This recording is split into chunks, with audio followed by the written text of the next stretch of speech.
ಶ್ರೀ ಸಿದ್ಧಾರ್ಥ ಶಿಕ್ಷಣ ಸಂಸ್ಥೆಯ ಸಂಸ್ಥಾಪಕ ಕಾರ್ಯದರ್ಶಿಗಳು ಹಾಗೂ ಶಿಕ್ಷಣ ಭೀಷ್ಮರೂ ಆದ ದಿವಂಗತ ಡಾಕ್ಟರ್ ಎಚ್.ಎಂ. ಗಂಗಾಧರಯ್ಯನವರ ಜ್ಯೇಷ್ಠ ಪುತ್ರ ದಿವಂಗತ ಡಾಕ್ಟರ್ ಜಿ. ಶಿವಪ್ರಸಾದ್ ಇವರ ಧರ್ಮಪತ್ನಿ ಶ್ರೀಮತಿ ಗಂಗಾಂಬಿಕೆ ಅವರ ಪುಣ್ಯಾರಾಧನೆಯು ಬೌದ್ಧ ಭಿಕ್ಕುಗಳ ಸಮಕ್ಷಮದಲ್ಲಿ ಬೌದ್ಧ ಧರ್ಮದ ವಿಧಿವಿಧಾನದಂತೆ ವೇದ ಮಂತ್ರ ಘೋಷಣೆಗಳೊಂದಿಗೆ ಭಾನುವಾರದಂದು ನಡೆಯಿತು.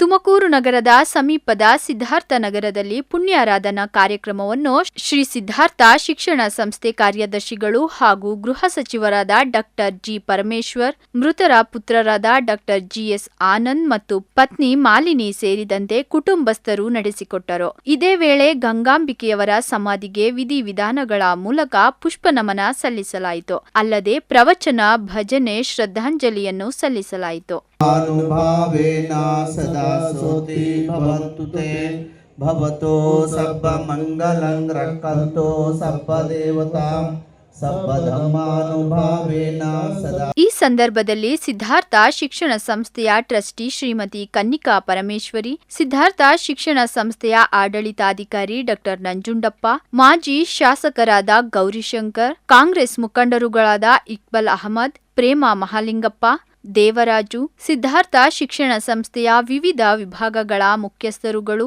ಪ್ರಾಧ್ಯಾಪಕರುಗಳು, ಸಿದ್ಧಾರ್ಥ ಶಿಕ್ಷಣ ಸಂಸ್ಥೆಗಳ ಒಕ್ಕೂಟದ ನೌಕರರು, ರಾಜಕೀಯ ಮುಖಂಡರುಗಳು, ವಿವಿಧ ಸಂಘ ಸಂಸ್ಥೆಗಳ ಪದಾಧಿಕಾರಿಗಳು ಸೇರಿದಂತೆ ಸಾರ್ವಜನಿಕರು ಕಾರ್ಯಕ್ರಮದಲ್ಲಿ ಭಾಗಿಯಾಗಿದ್ದರು.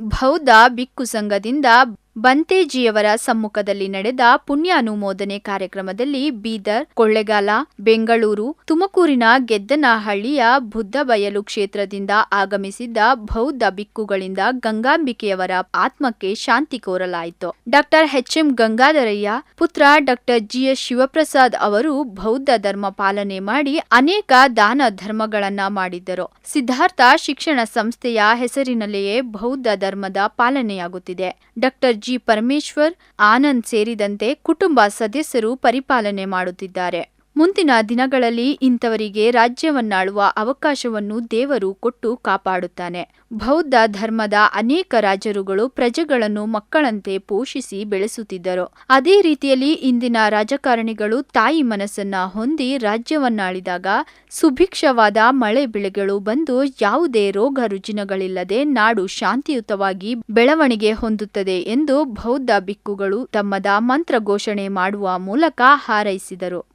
ಪುಣ್ಯಾರಾಧನಾ ಕಾರ್ಯಕ್ರಮದ ವೇಳೆ ಕೇಂದ್ರ ನಾಟಕ ಅಕಾಡೆಮಿ ಪ್ರಶಸ್ತಿ ಪುರಸ್ಕೃತ ಹಿರಿಯ ರಂಗಭೂಮಿ ಕಲಾವಿದ ಡಾಕ್ಟರ್ ಲಕ್ಷ್ಮಣ್ ದಾಸ್ ಮತ್ತು ಸಂಗಡಿಗರಿಂದ ಭಜನಾ ಕಾರ್ಯಕ್ರಮವನ್ನು ಏರ್ಪಡಿಸಲಾಗಿತ್ತು. ಕಾರ್ಯಕ್ರಮದಲ್ಲಿ ಭಾಗವಹಿಸುವ ಸಾರ್ವಜನಿಕರಿಗೆ ಊಟದ ವ್ಯವಸ್ಥೆ ಮಾಡಲಾಗಿತ್ತು.